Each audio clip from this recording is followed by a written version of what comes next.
RTL 7h41. Bonjour Alain Duhamel. Bonjour. Alors à 80 jours du premier tour de la présidentielle, on compte 14 candidats, disons déclarés ou probables après le retrait de Jean-Pierre Chevènement, mais tous ne sont pas assurés de recueillir ces 500 parrainages nécessaires. Marine Le Pen ici présente n'en aurait que 340.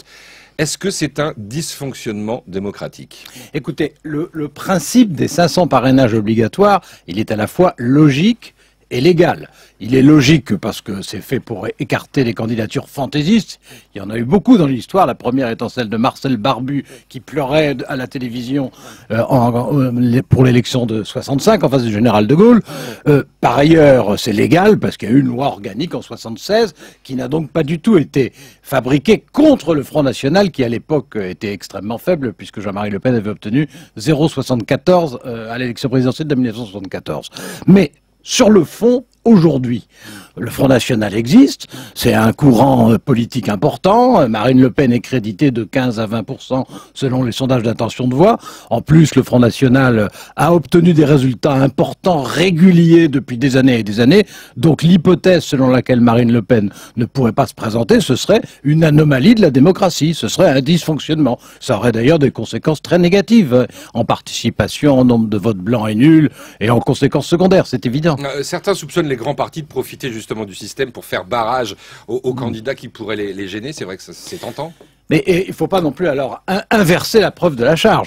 Les grands partis, quand on dit les grands partis, en l'occurrence, c'est le PS et l'UMP. Le PS et l'UMP, ils sont attaqués régulièrement, notamment par l'extrême droite, par l'extrême gauche, par l'extrême centre, par tout ce qu'on veut.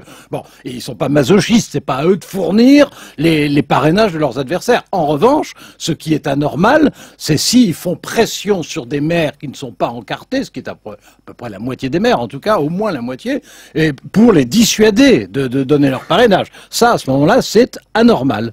On a entendu certains, comme par exemple hier l'UMP Claude Goesgen, soupçonner Marine Le Pen d'en rajouter pour victimiser le Front National. Écoutez, le Front National, une de ses grandes spécialités a toujours été la propagande politique dans laquelle il fait preuve d'un grand professionnalisme.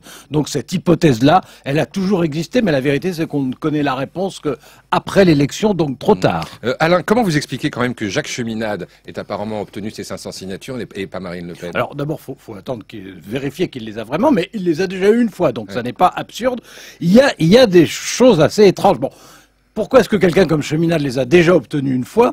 Parce que, au fond, il ne fait peur à personne, puisqu'on ne sait absolument pas ce qu'il veut. Donc là, il n'y a aucune pression d'aucune sorte susceptible de s'exercer. Comme il a un certain bagou, donc il obtient ses signatures. Il y a des spécialistes, par exemple à l'extrême gauche, chez les trotskistes, lutte ouvrière, jusqu'à présent a toujours eu ses parrainages. En revanche, le parti anticapitaliste les a pas. Et en l'occurrence, de l'autre côté, tout près de Marine Le Pen, Nicolas Dupont-Aignan prétend qu'il les a. C'est d'ailleurs peut-être pour ça que Marine Le Pen a des difficultés à avoir les siens.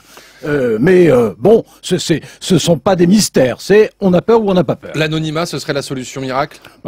Solution miracle, non, mais solution pratique, oui, c'est bien sûr. Il y en aurait d'ailleurs une autre qui serait que ce soit des citoyens, 300 000, 500 000 qui parrainent, après tout comme c'est prévu ce système dans le référendum d'initiative populaire. Donc ça pourrait marcher, dans ce cas-là, le Front National aurait ses parrainages aussi. En tout cas, ce système qui date de 76, il a vécu? Écoutez, je l'espère vivement. Alain Duhamel.